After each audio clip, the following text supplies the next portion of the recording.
നിയമസഭയുടെ ശങ്കരനാരായണൻ തമ്പി ഹാളിൽ കേരള കോൺഗ്രസ് നേതാവും നിയമസഭാംഗവും എന്ന നിലയിലും മന്ത്രി എന്ന നിലയിലും ഏറ്റവും അധികം കാലം കേരളത്തിൽ പൊതുജന സേവനം നടത്തിയിട്ടുള്ള മുൻ മന്ത്രി KM മാണിയുടെ ആത്മകഥയുടെ പ്രകാശനം നടക്കുന്നു. ജനുവരി 25 വൈകുന്നേരം 3:30. മകനും പാർട്ടിയുടെ ചെയർമാനുമായ ജോസ് കെ മാണിയാണ് അധ്യക്ഷൻ. മുഖ്യമന്ത്രി പിണറായി വിജയനാണ് പുസ്തകം പ്രകാശനം ചെയ്യുന്നത്. സ്പീക്കർ AM ഷംസീർ പുസ്തകം ഏറ്റുവാങ്ങുന്നു.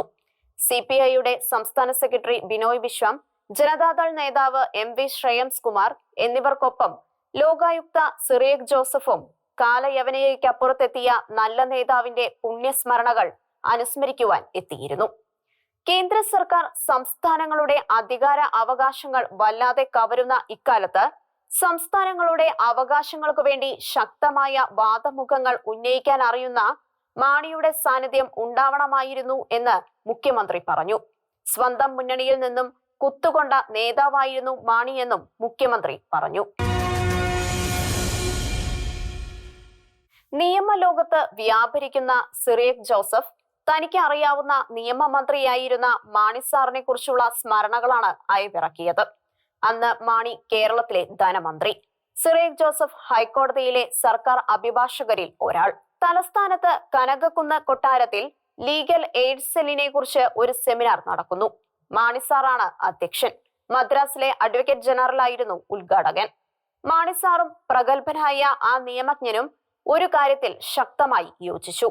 ഹൈക്കോടതിയിലെ സിറ്റിംഗ് ജഡ്ജിമാർ ലീഗൽ എയ്ഡ് സെല്ലിൽ പ്രവർത്തിക്കരുത്. സിറിയക് തയ്യാറാക്കിയ പ്രസംഗത്തിൽ നേരെ എതിർ അഭിപ്രായമാണ് ഉണ്ടായിരുന്നത്.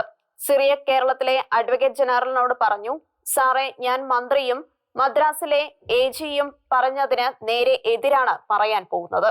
അദ്ദേഹം നിരുത്സാഹപ്പെടുത്തി.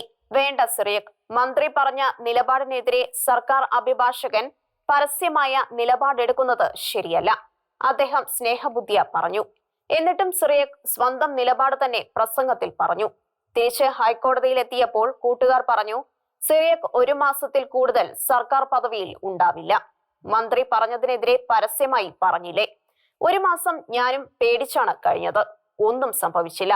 1 മാസം കഴിഞ്ഞപ്പോൾ മാണി സാറിനെ കാണാൻ ഇടയായപ്പോൾ ഞാൻ ചോദിച്ചു, ഞാൻ കനകക്കുന്നിൽ പറഞ്ഞത് സാറിന്? അദ്ദേഹം പൊട്ടിച്ചിരിച്ചുകൊണ്ട് പറഞ്ഞു, അങ്ങനെ പറയണം. അതിന്റെ പേരിൽ മാണി സാർ എനിക്കെതിരെ ഒരു നടപടിയും എടുത്തില്ല. എത്ര മന്ത്രിമാർക്ക് സാധിക്കും ഇത്തരം ഒരു സമീപനത്തിന്? ലോകായുക്തയുടെ ചോദ്യം കേട്ടുകൊണ്ടിരുന്നവരിൽ ലാവ്ലിൻ വിഷയത്തിൽ എതിരഭിപ്രായം പറഞ്ഞതിന് ഉദ്യോഗസ്ഥന്റെ തല പരിശോധിക്കണം എന്ന് ഫയലിൽ കുറിച്ചതായി പറയപ്പെടുന്ന വൈദ്യുതി മന്ത്രി പിണറായി വിജയനും ഉണ്ടായിരുന്നു. ലോകായുക്തയുടെ 2ാമത്തെ ഓർമ്മ മാണി സാർ ജഡ്ജിമാരോടും അഭിഭാഷകരോടും നിയമവാഴ്ചയോടും കാണിച്ചിരുന്ന ആദരവും സ്നേഹവുമാണ്. സുപ്രീം കോടതി പിന്നീട് റദ്ദാക്കിയ ഒരു ഹൈക്കോടതി വിധിയിൽ മാണി സാറിന് മന്ത്രിസ്ഥാനം രാജിവെക്കേണ്ടി വന്നു. എന്നാൽ ജഡ്ജിക്കെതിരെയോ കോടതിക്കെതിരെയോ ഈ വിധിയുടെ പേരിൽ അദ്ദേഹം ഒരക്ഷരം പോലും മോശമായി പറഞ്ഞില്ല.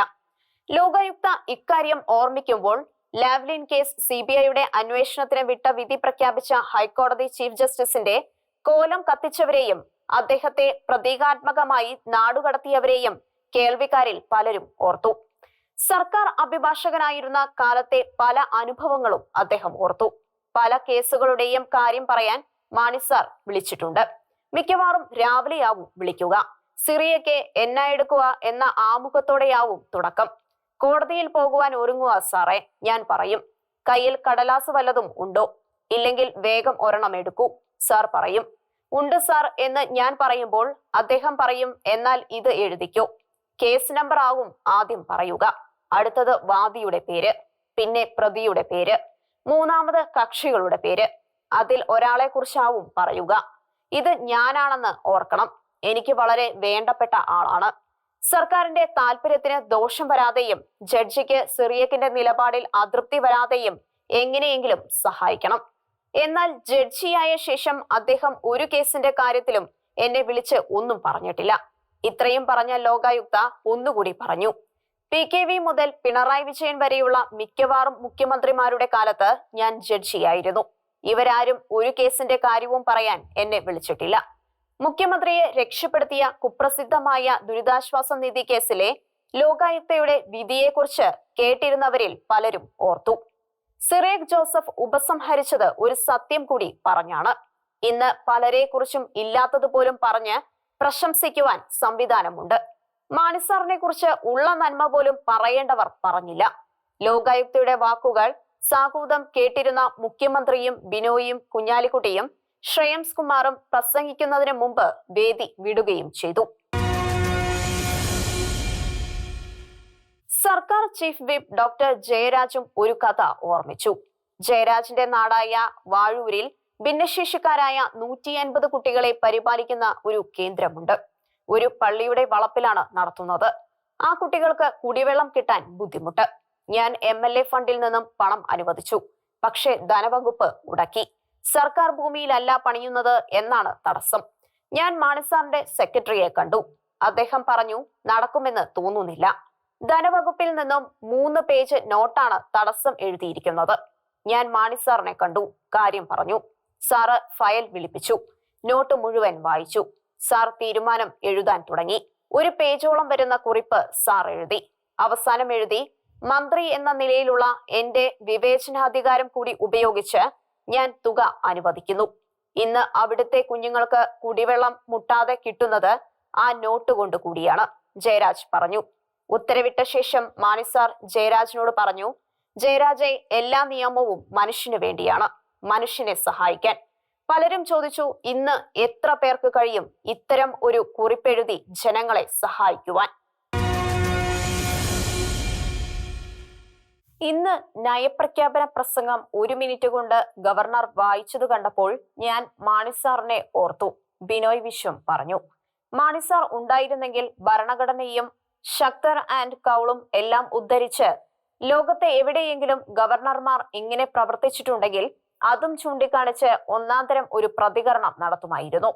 മറുപക്ഷത്താണെങ്കിൽ അതിനെ ന്യായീകരിച്ച് അതായിരുന്നു മാണിസാറിന്റെ അസാധാരണ വൈഭവം. മാണിസാറിന്റെ സ്നേഹവും അത് പ്രകടിപ്പിക്കുന്ന രീതിയും ഒന്ന് വേറെയായിരുന്നു. ഒരിക്കൽ ഉഴവൂരിൽ ഒരു പരിപാടിക്ക് മാണിസാറും ഞാനും സംബന്ധിച്ചു. വയോജനങ്ങളുടെ എന്തോ പരിപാടി മാണിസാറാണ് ആദ്യം പ്രസംഗിച്ചത്. 1 മണിക്കൂറോളം സാർ അന്ന് പ്രസംഗിച്ചത് കുട്ടിയമ്മയെ കുറിച്ചാണ്. പക്ഷെ അത് കേട്ടപ്പോൾ ഞാൻ ഓർത്തത് എന്റെ അമ്മയെയും ഭാര്യയെയുമാണ്.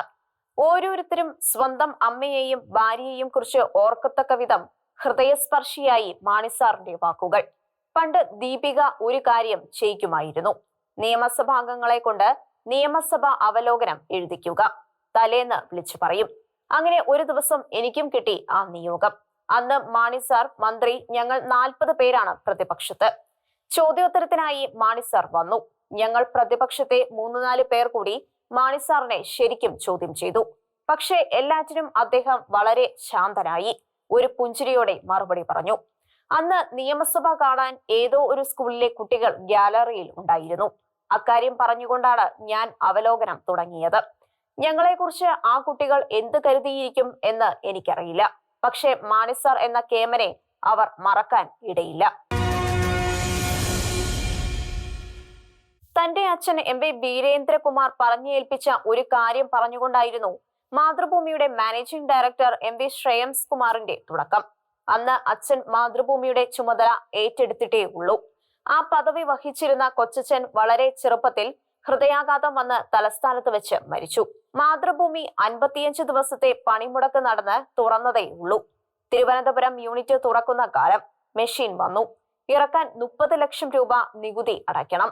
ഒറ്റ പൈസ കയ്യിലില്ല. ബാങ്കുകൾ കൈമലർത്തി. കമ്പനി തന്നെ പൂട്ടിപ്പോകുന്ന സ്ഥിതി. അച്ഛൻ മാണിസാറിനെ വിളിച്ചു. മാണി, എനിക്കൊന്ന് കാണണം. വീര, ഞാൻ രഹസ്യ സങ്കേതത്തിൽ ബജറ്റ് പണിപ്പുരയിലാണ്, ആരെയും കാണുന്നില്ല. മാണി, അങ്ങനെ പറയരുത്, എനിക്ക് ഇപ്പോൾ കാണണം. എന്നാൽ വീരാവ, ഞാൻ ഇന്നടത്തുണ്ട്. അച്ഛൻ ചെന്നു, കാര്യം പറഞ്ഞു. എന്താ പരിഹാരം? മാണിസാർ ചോദിച്ചു. KFCക്ക് സഹായിക്കാനാവും, അച്ഛൻ പറഞ്ഞു. മാണി ഉടനെ MDയെ വിളിച്ചു. തുക അനുവദിച്ചു. മാതൃഭൂമി രക്ഷപ്പെട്ടു. ഇക്കാര്യം എന്നോട് പറഞ്ഞിട്ട് അച്ഛൻ പറഞ്ഞു, നീ ഇത് നിന്റെ മക്കളോടും പറയണം. നന്ദി വേണം. ഈ പുസ്തകം ഇറക്കുന്നത് ആ സ്നേഹത്തിൽ നിന്നാണ്. ഞാൻ എന്റെ മകളോട് പറഞ്ഞിട്ടുണ്ട്, അവളാണ് പുസ്തകം ഇറക്കുന്നത്, ശ്രേയംസ് കുമാർ പറഞ്ഞു. ചടങ്ങിനെത്തിയ സദസ്സ് നിറഞ്ഞു കവിഞ്ഞ കേരള കോൺഗ്രസ് കുടുംബക്കാർക്ക് ഹൃദയം നിറയുന്ന അനുഭവമായി ആ ചടങ്ങ്. അവരിൽ പലർക്കും ഇതിലും എത്ര കഥകൾ സ്വന്തമായിട്ടുണ്ടാവണം. പേരാമ്പ്ര വളയത്ത് ആത്മഹത്യ ചെയ്ത പാപ്പച്ചൻ എന്ന ജോസഫ് ആത്മഹത്യക്കുറിപ്പിൽ എഴുതി സർക്കാരിന്റെ ക്ഷേമ പെൻഷൻ കുടിശ്ശിക മൂലമാണ് താൻ ജീവൻ ഒടുക്കുന്നതെന്ന്.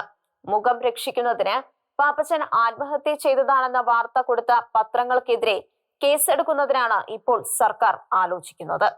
പാപ്പച്ചന്റെ ആത്മഹത്യക്കുറിപ്പ് ദീപികയുടെ ലേഖകൻ എഴുതി കൊടുത്തതാണെന്നും ലേഖകനെതിരെ കേസെടുക്കണമെന്നും കാണിച്ച് ചക്കിട്ടപ്പാറ പഞ്ചായത്ത് സമിതി മുഖ്യമന്ത്രിക്കും DGPക്കും പരാതി കൊടുത്തിരിക്കുകയാണ്. പെൻഷൻ കിട്ടാത്തതുകൊണ്ടല്ല പാപ്പച്ചൻ ആത്മഹത്യ ചെയ്തത് എന്ന് ധനമന്ത്രിയും നിയമസഭയിൽ അവകാശപ്പെട്ടു. ഒരു കഥ ഓർക്കുന്നു. പണ്ട് വസൂരി വസന്തയുടെ കാലത്ത് മൃതദേഹങ്ങൾ മറവു ചെയ്യുന്നത് പോലും സർക്കാർ ആയിരുന്നു. ഒരു ദിവസം സർക്കാർ ജീവനക്കാർ കുറെ മൃതദേഹങ്ങൾ മറവു ചെയ്യാൻ കൊണ്ടുപോവുകയായിരുന്നു. മൃതദേഹങ്ങളായി കരുതിയിരുന്നവരിൽ ഒരാൾ പറഞ്ഞു, ഞാൻ മരിച്ചില്ല. ജീവനക്കാർ സമ്മതിച്ചില്ല. 5000 രൂപ ശമ്പളമുള്ള ഡോക്ടർ പറഞ്ഞു, നീ മരിച്ചെന്ന്, അടങ്ങിക്കിടക്ക്. ജീവനക്കാർ ശാസിച്ചു പോലും. അതുപോലെയാവുകയാണ് പാപ്പച്ചന്റെ സംഭവവും. സംസ്ഥാനത്തെ ക്ഷേമ പെൻഷൻ 5 മാസമായി മുടങ്ങിയിരിക്കുന്നു എന്ന യാഥാർത്ഥ്യത്തെ മറച്ചുവെക്കാൻ സർക്കാർ എത്ര ശ്രമിച്ചാലും നടക്കുമോ?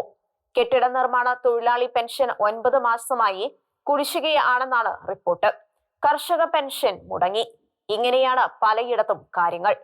മുൻപ് 3 വട്ടം ആത്മഹത്യാ ഭീഷണി മുഴക്കിയിട്ടുള്ള ആളാണ് പാപ്പച്ചൻ എന്നതും ആത്മഹത്യ ചെയ്യും എന്ന് കാണിച്ച് 2023 നവംബർ 29 പഞ്ചായത്ത് പ്രസിഡന്റിന് കത്ത് കൊടുത്ത പാപ്പച്ചൻ ജനുവരി 23 ആത്മഹത്യ ചെയ്തത് എന്നതും പെൻഷൻ മുടങ്ങി എന്ന സത്യത്തെ മറയ്ക്കുമോ?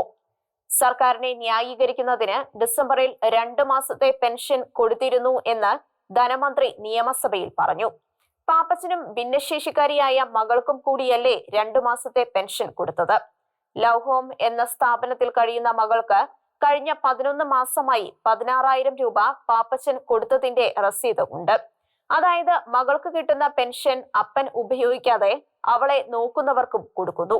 ഡിസംബർ 27 പെൻഷനും ജനുവരി 15 തൊഴിലുറപ്പ് പദ്ധതിയിൽ നിന്നും വേതനമായി 28,000 രൂപയും കൊടുത്തതായി മന്ത്രി പറഞ്ഞു. 2023 പെൻഷൻ ഇനത്തിൽ അവർ 24,400 രൂപ കൈപ്പറ്റി എന്ന കണക്ക് 2 പേരുടെ തുകയുടെ കണക്കാണ്. ആ തുകയോട് പാപ്പച്ചന് തൊഴിലുറപ്പ് പദ്ധതിയിൽ കിട്ടിയ തുക കൂടി ചേർത്ത് മൊത്തം വരുമാനം കണക്കാക്കുന്നത് ശരിയാണോ? മൊത്തം 52,400 രൂപ കഴിഞ്ഞ വർഷം പാപ്പച്ചന് കിട്ടി എന്നാണ് സർക്കാർ പറയുന്നത്. പാപ്പച്ചന്റെ മരണത്തിന്റെ അപമാനത്തിൽ നിന്നും രക്ഷപ്പെടുവാൻ നിരത്തുന്ന കണക്ക്. ഇത് 2 പേരുടെ ഒരു വർഷത്തെ വരുമാനമാണ്. വരുമാനം കിട്ടും എന്ന ഉറപ്പിൽ കടം വാങ്ങിച്ചെല്ലാമാണ് പല പെൻഷൻകാരും ജീവിക്കുന്നത്. അവർക്ക് ഒന്നിച്ചു കിട്ടുന്ന തുക വലുതായാലും കടം തീർക്കാൻ പോലും തികയുമോ? സാധാരണക്കാരുടെ ഭാഗത്തു നിന്ന് ചിന്തിക്കുവാൻ എന്തേ സർക്കാരിന് കഴിയുന്നില്ല? കേരളത്തിലെ 50 ലക്ഷത്തോളം വരുന്ന ക്ഷേമ പെൻഷൻ ഉപഭോക്താക്കളുടെ പ്രതിനിധിയാണ് പാപ്പച്ചൻ. അവരുടെ ജീവിതം മുന്നോട്ട് കൊണ്ടുപോകുന്നതിന് ഈ പെൻഷൻ എത്ര പ്രധാനപ്പെട്ടതാണെന്ന് അധികാര സ്ഥാനങ്ങളിലുള്ള പലർക്കും അറിയില്ല. അവർക്ക് പെൻഷൻ കൊടുക്കാൻ പണമില്ലാത്ത സർക്കാർ ലക്ഷക്കണക്കിന് രൂപ ശമ്പളമുള്ള സർക്കാർ ജീവനക്കാർക്ക് ലീവ് സറണ്ടർ സൗകര്യം വരെ കൊടുക്കുന്നു. ലീഗ് നേതാവ് PK കുഞ്ഞാലിക്കുട്ടി നിയമസഭയിൽ ചൂണ്ടിക്കാണിച്ച സാമൂഹിക യാഥാർത്ഥ്യമാണിത്. 2001 ആന്റണി മന്ത്രിസഭയുടെ കാലത്ത് സാമ്പത്തിക പ്രതിസന്ധി മൂലം അന്നത്തെ സർക്കാർ സ്വീകരിച്ച ചില നടപടികൾ ഓർമ്മിപ്പിക്കുകയായിരുന്നു അദ്ദേഹം. സർക്കാർ ജീവനക്കാരുടെയും പെൻഷൻകാരുടെയും ശമ്പളവും പെൻഷനും പോലെ എല്ലാ പെൻഷൻകാർക്കും 1-ാം തീയതി ട്രഷറിയിലെ ബാങ്ക് അക്കൗണ്ടിലോ പെൻഷൻ വരുന്ന സംവിധാനം എന്തുകൊണ്ട് ഉണ്ടാക്കുന്നില്ല? ക്ഷേമ പെൻഷൻകാരുടെ പെൻഷൻ മാത്രം ഔദാര്യമാകുന്നത് എന്തുകൊണ്ട്? ക്ഷേമ പെൻഷൻ ഔദാര്യമല്ല, അവകാശമാണെന്ന് അംഗീകരിക്കാത്തത് കൊണ്ടല്ലേ ഇത്? എല്ലാം ശരിയാക്കാമെന്ന് പറഞ്ഞ് വോട്ട് വാങ്ങിച്ച സർക്കാരിന് ഭൂഷണമാണോ ഈ അവസ്ഥ? ഉമ്മൻചാണ്ടി 5 വർഷം കൊണ്ട് 9,011 കോടി പെൻഷനായി വിതരണം ചെയ്തു. 1-ാം പിണറായി 35,154 കോടിയും 2-ാം സർക്കാർ 23,958 കോടിയും കൊടുത്തു എന്നതാണ് സർക്കാരിന്റെ അവകാശവാദം. ഇപ്പോഴത്തെ നിലയിൽ ഈ സർക്കാർ 5 വർഷം കൊണ്ട് 48,000 കോടി രൂപ പെൻഷനായി കൊടുക്കുമെന്നും ധനമന്ത്രി അവകാശപ്പെടുന്നു. കണക്കുകളിലെ ഈ വ്യത്യാസം മാറി മാറി വരുന്ന എല്ലാ സർക്കാരിന്റെ കാലത്തും ഉണ്ടായിരുന്നതാണ്. VSന്റെ കാലത്ത് 16 ലക്ഷം പേർക്കായിരുന്നു പെൻഷൻ കൊടുത്തത്. അത് ഉമ്മൻചാണ്ടി 34 ലക്ഷമാക്കി. പിണറായി സർക്കാർ വന്ന ഉടനെ പെൻഷൻ കൊടുത്തിരുന്നവരുടെ ലിസ്റ്റ് പരിശോധിക്കുവാനായി കുറെ നാളത്തേക്ക് പെൻഷൻ പിടിച്ചുവെച്ചു. ലിസ്റ്റിൽ നിന്നും ആയിരക്കണക്കിന് ഉപഭോക്താക്കളെ പുറത്താക്കി. ഉമ്മൻചാണ്ടി സർക്കാരിന്റെ അവസാന കാലത്ത് 18 മാസത്തെ കുടിശ്ശിക ഉണ്ടായിരുന്നു എന്നാണ് ഇപ്പോഴത്തെ സർക്കാർ പ്രചരണം. 2016 പുറപ്പെടുവിച്ച ധവളപത്രം അനുസരിച്ച് പെൻഷൻ കുടിശ്ശികയ്ക്ക് വേണ്ടി വന്നത് ആകെ 806 കോടിയാണ്. എങ്കിൽ 18 മാസത്തെ കുടിശ്ശിക ഇല്ലായിരുന്നു എന്ന് വ്യക്തമല്ലേ? 3 ഗഡുവാണ് കുടിശ്ശിക ഉണ്ടായിരുന്നത് എന്നാണ് പെൻഷൻകാർ പറയുന്നത്. ഇതെല്ലാം അറിഞ്ഞുകൊണ്ടല്ലേ പ്രകടന പത്രികയിൽ പെൻഷൻ 2500 രൂപയാക്കാം എന്ന വാഗ്ദാനം ചെയ്തത്. ഇപ്പോൾ പറയുന്നു കേന്ദ്രം 57,400 കോടി തന്നാൽ തുക കൂട്ടാം, അല്ലെങ്കിൽ ഒന്നും ചെയ്യാനാവില്ല. എല്ലാം ശരിയാക്കാൻ വന്നവർ ദൂർത്തടിച്ച് കൊഴുക്കുകയാണ്. പാവങ്ങളുടെ ജീവിതം അത് ദുസ്സഹമാക്കുകയും കേരളത്തിന് പൊഴിച്ച 27 കോടിയും നവകേരള സദസ്സിന് പാഴാക്കിയ കോടികളും അടക്കം ദൂർത്തിന്റെ എത്ര കഥകളാണുള്ളത്. മുഖ്യമന്ത്രിയുടെ വീടും ജീവിതവും എല്ലാം ദൂർത്തിന്റെ പ്രതീകങ്ങളായി മാറുന്നു. ഏറ്റവും അവസാനമായി മുഖ്യമന്ത്രിയുടെ മകൾ വീണ വിജയൻ കുറ്റാരോപിതയായ മാസപ്പടി കേസിൽ സംസ്ഥാന സർക്കാരിന്റെ KSIDC അഭിഭാഷകനായി നിയമിച്ചിരുന്ന CS വൈദ്യനാഥന് 25 ലക്ഷം രൂപയാണ് ഫീസ്.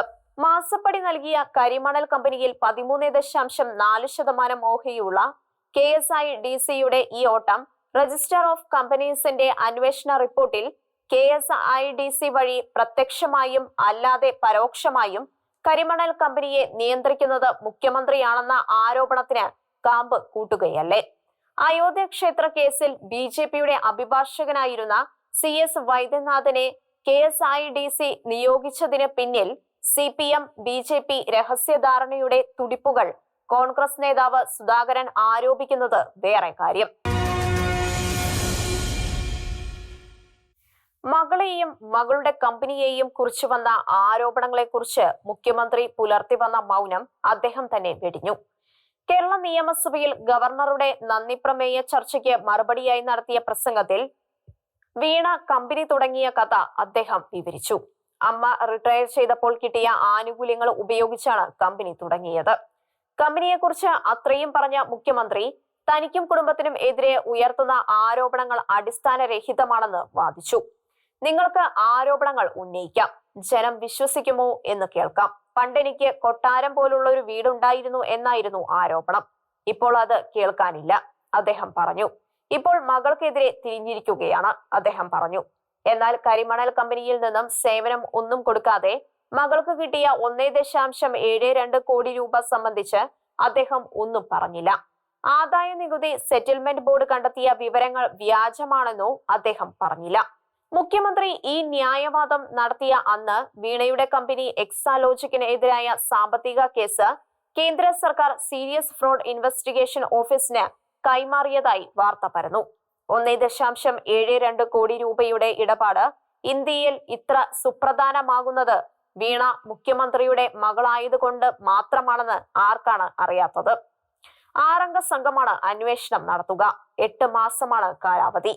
അതായത് ലോക്സഭാ തെരഞ്ഞെടുപ്പ് കഴിയുന്നതുവരെ അന്വേഷണം ഉണ്ടാകും എന്നർത്ഥം. അന്വേഷണ പരിധിയിൽ വിവാദ വിഷയമായ കരിമണൽ കമ്പനിയും കമ്പനിയിൽ ഓഹരി നിക്ഷേപമുള്ള KSIDCയും എല്ലാം വരുമെന്നാണ് വാർത്ത. ജനം എന്ത് വിശ്വസിക്കണം? മുഖ്യമന്ത്രിയുടെ ഔദ്യോഗിക വസതിയിൽ ലക്ഷങ്ങൾ മുടക്കി നടത്തിയ നവീകരണത്തെക്കുറിച്ച് ഒന്നും വേണ്ടിയില്ല. അതെല്ലാം സർക്കാർ കണക്കുകളാണ്. വീടില്ലാത്ത ഒരു പാവത്തിന് വീട് വയ്ക്കാൻ ലൈഫ് മിഷനിൽ 5 ലക്ഷം രൂപ കൊടുക്കാനില്ലാത്തപ്പോൾ 30 ലക്ഷം മുടക്കി ഔദ്യോഗിക വസതിയിൽ തൊഴുത്തും നീന്തൽക്കുളവും എല്ലാം ഉണ്ടാക്കിയത് എന്തിനെന്ന് പോലും പറഞ്ഞില്ല. പണ്ട് മുഖ്യമന്ത്രി കരുണാകരൻ അപകടത്തിൽ നിന്നും രക്ഷപ്പെട്ടു വന്നപ്പോൾ മുഖ്യമന്ത്രിയുടെ വസതിയിൽ നീന്തൽക്കുളം ഉണ്ടാക്കി. ചികിത്സയുടെ ഭാഗമായ നീന്തലിനായിരുന്നു അത്. അതുപോലെ എന്തെങ്കിലും കഥയുണ്ടോ ഇപ്പോഴത്തെ നിർമ്മിതികൾക്ക് പിന്നിൽ എന്നും പറഞ്ഞില്ല. കരുണാകരൻ ഉണ്ടാക്കിയ നീന്തൽക്കുളത്തെ വല്ലാതെ പരിഹസിച്ചവരാണ് ഇടതു സഖാക്കൾ. നവകേരള സദസ്സിലെ ബസിന് നേരെ ചാടി വീണ യൂത്ത് കോൺഗ്രസുകാരെ പൂച്ചട്ടി കൊണ്ടും ഹെൽമറ്റ് കൊണ്ടും ഇടിച്ച് ഡിവൈഎഫ്ഐക്കാർ രക്ഷപ്പെടുത്തുന്നത് നവകേരള ബസ്സിൽ ഇരുന്ന് കണ്ട മുഖ്യമന്ത്രി പക്ഷേ യൂത്ത് കോൺഗ്രസുകാരെ മുഖ്യമന്ത്രിയുടെ സുരക്ഷാക്കാർ മർദ്ദിക്കുന്നത് കണ്ടില്ല. ആവശ്യമുള്ളത് മാത്രം കാണുന്ന കണ്ണുകളാണ് മുഖ്യമന്ത്രിയുടേതെന്ന് കരുതാം. ഏതായാലും 2 അടികളും ടെലിവിഷനിൽ കണ്ട ജനം ഇതൊന്നും ടെലിവിഷനിൽ പോലും കണ്ടില്ലായിരിക്കും അദ്ദേഹം എന്ന് ആത്മഗതം ചെയ്യുന്നു. മുഖ്യമന്ത്രിയുടെ സുരക്ഷാക്കാർക്കെതിരെ കോടതി നിർദ്ദേശപ്രകാരം കേസെടുത്തെങ്കിലും അവരാരും ചോദ്യം ചെയ്യലിന് ചെല്ലുന്നില്ല. പരാതി കൊടുത്തപ്പോൾ കേസ് രജിസ്റ്റർ ചെയ്യാൻ പോലീസ് തയ്യാറായിരുന്നില്ല.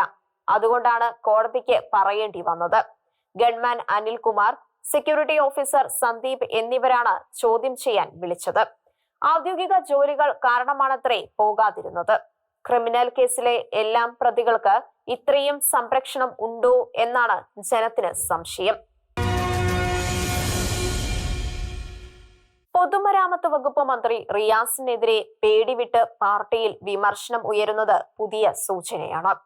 തലസ്ഥാനത്ത് നടക്കുന്ന സ്മാർട്ട് സിറ്റി അമൃത് പദ്ധതികൾക്ക് സർക്കാരിനെയും കോർപ്പറേഷനെയും പ്രതിക്കൂട്ടിൽ നിർത്തിക്കൊണ്ട് മുൻമന്ത്രി കടകംപള്ളി നടത്തിയ വിമർശനവും അതിന് മന്ത്രി റിയാസ് കൊടുത്ത മറുപടിയും ദുസ്സൂചന തന്നെയാണ്. പദ്ധതി നടപ്പാക്കുന്ന 13 റോഡിൽ 12 കുഴിച്ചിട്ടിരിക്കുന്നത് തലസ്ഥാനവാസികൾക്ക് വലിയ തലവേദനയായിട്ടുണ്ട്. അതാണ് കടകംപള്ളി പറഞ്ഞത്. എന്നാൽ കഴിഞ്ഞ സർക്കാരിന്റെ കാലത്ത് നിയോഗിക്കപ്പെട്ട മുംബൈ ആസ്ഥാനമായ കോൺട്രാക്ടർ പണികളിൽ വീഴ്ച വരുത്തിയതുകൊണ്ട് ആ കമ്പനിയെ മാറ്റിയതാണ് വിമർശനത്തിന് കാരണം എന്ന് റിയാസ് തിരിച്ചടിച്ചു. റോഡ് പണി ആകാശത്ത് വെച്ച് നടത്തിയ ശേഷം താഴെ കൊണ്ട് വരാനാവില്ല എന്നും റിയാസ് പരിഹസിച്ചു. വീഴ്ച വരുത്തിയ കോൺട്രാക്ടറെ മാറ്റിയത് ചിലർക്ക് പൊള്ളി, അതാണ് വിഷയം, റിയാസ് തുറന്നു പറഞ്ഞു. ഏതാനും കാലം മുമ്പ് ഇപ്പോഴത്തെ സ്പീക്കർ ഷംസീർ റിയാസിനെതിരെ ചില വിമർശനങ്ങൾ നടത്തി. അതിനും റിയാസ് പറഞ്ഞ മറുപടി ദുസ്സൂചന ഉള്ളതായിരുന്നു. കോൺട്രാക്ടർമാർക്ക് വേണ്ടിയാണ് വിമർശനം എന്നതായിരുന്നു അത്. സത്യം എന്തായാലും CPM-ലെ പല യുവ MLA-മാരും കോൺട്രാക്ടർമാരുടെ വരുതിയിലോ എന്ന സംശയം ഉണ്ടായി. കോഴിക്കോട് റിപ്പബ്ലിക് ദിന പരേഡ് സ്വീകരിക്കുന്നതിന് റിയാസ് മന്ത്രി ഒരു സ്വകാര്യ കോൺട്രാക്ടർ വിപിൻ ദാസിന്റെ ജീപ്പ് ഉപയോഗിച്ചതിൽ വിമർശനം ഉയർന്നപ്പോൾ അതിൽ ഒരു പിശകും കാണാത്ത ആളാണ് റിയാസ് എന്നതും ചേർത്ത് വായിക്കണം. സിറ്റി പോലീസ് കമ്മീഷണറുടെ അഭ്യർത്ഥന പ്രകാരം കളക്ടർ ഉത്തരവിട്ട പ്രകാരമാണത്രേ ജീപ്പ് വാടകയ്ക്കെടുത്തത്. കൗതുകകരമാണ് കഥകൾ. പിണറായിയുടെ വലിയ സംരക്ഷണം ഉണ്ടായിട്ടും മറനീക്കി പുറത്തുവരുന്ന രോഷങ്ങൾ പുതിയ സൂചനയാണ്. ഒപ്പം സ്വന്തം നിലയിൽ തിരിച്ചടിക്കുന്ന റിയാസും തനിക്ക് സ്വന്തം കാലിൽ നിൽക്കാനുള്ള ത്രാണിയായെന്ന് സഖാക്കളെ ബോധ്യപ്പെടുത്തുകയാവും. കേരളത്തിലെ പാവങ്ങളുടെ ക്ഷേമ പെൻഷൻ കൂട്ടുന്നതിനടക്കം ഇടതുമുന്നണിയുടെ വാഗ്ദാനങ്ങൾ നടപ്പാക്കുന്നതിന് കേന്ദ്രത്തിൽ നിന്നും വല്ലതും കിട്ടണം എന്ന നിബന്ധന ധനമന്ത്രി വെക്കുന്നത് കൊണ്ട് വല്ലതും കേന്ദ്രം തരണേ എന്ന് ലക്ഷക്കണക്കിന് പെൻഷൻകാർ എങ്കിലും ആഗ്രഹിക്കുന്നു. എന്നാൽ കേരളം ആഗ്രഹിക്കുന്നത് പോലെ കേന്ദ്ര സഹായം കിട്ടുമോ എന്ന ചോദ്യം പ്രസക്തമാകുന്നുണ്ട്. കേന്ദ്രം തരാനുണ്ടെന്ന് ധനമന്ത്രി പറയുന്ന 57,400 കോടി രൂപ വാസ്തവത്തിൽ കിട്ടാനുള്ളതല്ലെന്നാണ് സാമ്പത്തിക വിദഗ്ധർ ചൂണ്ടിക്കാണിക്കുന്നത്. കേരളത്തിലെ ജനങ്ങളെ കബളിപ്പിക്കുന്നതിനാണ് ഈ വാദം എന്ന് അവർ പറയുന്നു. കേന്ദ്രം കേരളത്തിന് തന്നിരുന്ന നികുതി വിഹിതം 3.8% നിന്നും 1.9% കുറഞ്ഞു എന്ന് പറയുന്നത് സത്യമാണ്. 3.8% വിഹിതം കേരളത്തിന് കിട്ടിയിരുന്നത് 1990-കളിലാണ്. 10ാം ധനകാര്യ കമ്മീഷൻ മുതൽ ഈ ശതമാനം കുറച്ചുകൊണ്ടിരുന്നു. ജനാധിപത്യ മുന്നണിയും ഇടതുമുന്നണിയും മാറി മാറി ഭരിച്ച കാലങ്ങളിലെല്ലാം ഈ ശതമാനം കുറയുകയായിരുന്നു. കേരളത്തിന്റെ പുരോഗതിയും ജനസംഖ്യയിലെ കുറവും എല്ലാം അതിന് കാരണമായി. അവരാണ് കേരളത്തിന്റെ കേന്ദ്രത്തിൽ നിന്നുള്ള നികുതി വിഹിതം 2.5% നിന്നും 1.9% 14ാം കമ്മീഷൻ വരെ 1971-ലെ ജനസംഖ്യയാണ് അടിസ്ഥാനമാക്കപ്പെട്ടതെങ്കിൽ 15ാം കമ്മീഷൻ 2022-ലെ ജനസംഖ്യയാണ് മാനദണ്ഡമാക്കിയത്. 5 വർഷം മുമ്പായിരുന്നു ആ തീരുമാനം വന്ന കാലത്ത് വിഹിതം കൂട്ടുന്നതിന് വേണ്ടി സമ്മർദ്ദം ചെലുത്തിയിരുന്നെങ്കിൽ സാധിക്കുമായിരുന്നു. അന്ന് ഒന്നും ചെയ്തില്ല. ഇപ്പോൾ 16ാം ധനകാര്യ കമ്മീഷൻ വരികയാണ്. ആ അവസരത്തിൽ വിഹിതം കൂട്ടുവാൻ സമരം ചെയ്താൽ കേരളത്തിലെ ജനങ്ങളെ കബളിപ്പിക്കാം എന്നല്ലാതെ ഒരു പ്രയോജനവും ഉണ്ടാകാൻ ഇടയില്ല. ഇനി 15ാം ധനകാര്യ കമ്മീഷൻ അനുവദിച്ച 53,137 കോടി രൂപയുടെ കമ്മി പരിഹാര തുകയുടെ വിഷയം. 15ാം ധനകാര്യ കമ്മീഷൻ ഏറ്റവും അധികം തുക അനുവദിച്ച സംസ്ഥാനങ്ങളിൽ കേരളം ഈ തുക 5 വർഷത്തേക്കുള്ളതാണ്.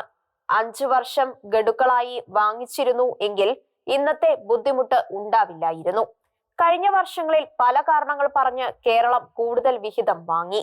5 വർഷത്തേക്ക് കിട്ടാവുന്ന തുകയിൽ ഇനി ബാക്കിയുള്ളത് 3618 കോടി രൂപയാണ്.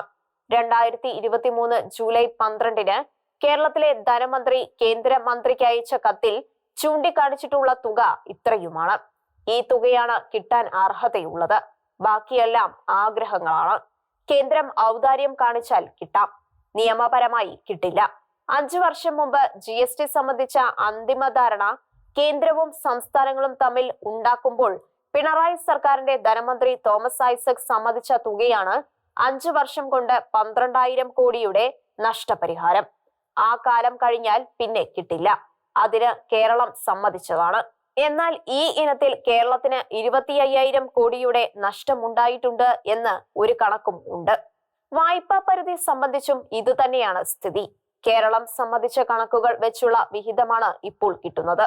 ഇതിൽ കൂടുതൽ സമരം ചെയ്താൽ കേന്ദ്രം തരുമോ എന്ന് കണ്ടറിയണം. അർഹതയുള്ള തുകയ്ക്കല്ല സമരം ചെയ്യുന്നത്, കേന്ദ്രം ഔദാര്യം കാണിക്കുന്നതിനാണ്. കോൺഗ്രസ് നേതാവ് മാത്യു കുഴൽനാടൻ പറയുന്നു. കണക്കുകളും രേഖകളും ഉദ്ധരിച്ചുള്ള മാത്യുവിന്റെ വാദം സമർത്ഥിക്കുന്നത് വണ്ടിയുടെ പിന്നിൽ കാളയെ കെട്ടുന്ന സ്ഥിതിയിലാണ് കേരള സർക്കാർ എന്നാണ്. പെട്രോൾ സെസ് മൂലം നവംബർ 30 വരെ ആകെ കിട്ടിയത് 600.78 കോടിയും വിദേശ നിർമ്മിത മദ്യത്തിനുള്ള സെസ് മൂലം 139.92 കോടിയുമാണ് കിട്ടിയതെന്നും ഓരോ മാസത്തെ പെൻഷൻ കൊടുക്കുന്നതിന് 900 കോടി രൂപ വേണമെന്നും മന്ത്രി വെളിപ്പെടുത്തി. പിരിച്ചെടുക്കാനുള്ള 26,000 കോടി രൂപയുടെ നികുതി കുടിശ്ശിക ഇനത്തിൽ 2083.81 കോടി പിരിച്ചെടുത്തതായി മന്ത്രി പറഞ്ഞു. അടയ്ക്കാനുള്ളവരോട്, പ്രത്യേകിച്ചും ബാർ മുതലാളിമാരോട് കാണിക്കുന്ന ഔദാര്യം വളരെ വിശാലമാണ്. BJP നേതാവും OBC മോർച്ച സംസ്ഥാന സെക്രട്ടറിയുമായിരുന്ന അഡ്വക്കേറ്റ് രഞ്ജിത്ത് ശ്രീനിവാസിനെ അമ്മയുടെയും ഭാര്യയുടെയും മക്കളുടെയും മുന്നിലിട്ട് 2012 ഡിസംബർ 19-ന് വെട്ടിക്കൊന്ന കേസിലെ പ്രതികളായ 15 തീവ്രവാദികളെയും തൂക്കിലേറ്റുവാൻ Mavelikkara additional sessions judge VJ Sreedevi ജനുവരി 30-ന് പുറപ്പെടുവിച്ച വിധി കേട്ടവർ പകച്ചിരിക്കാം. എങ്കിലും പ്രതികൾ കുലുക്കമില്ലാതെ നിന്ന് വിധിവാചകം കേട്ട് ചിരിച്ചുകൊണ്ട് കോടതി വിടുകയും ചെയ്തു.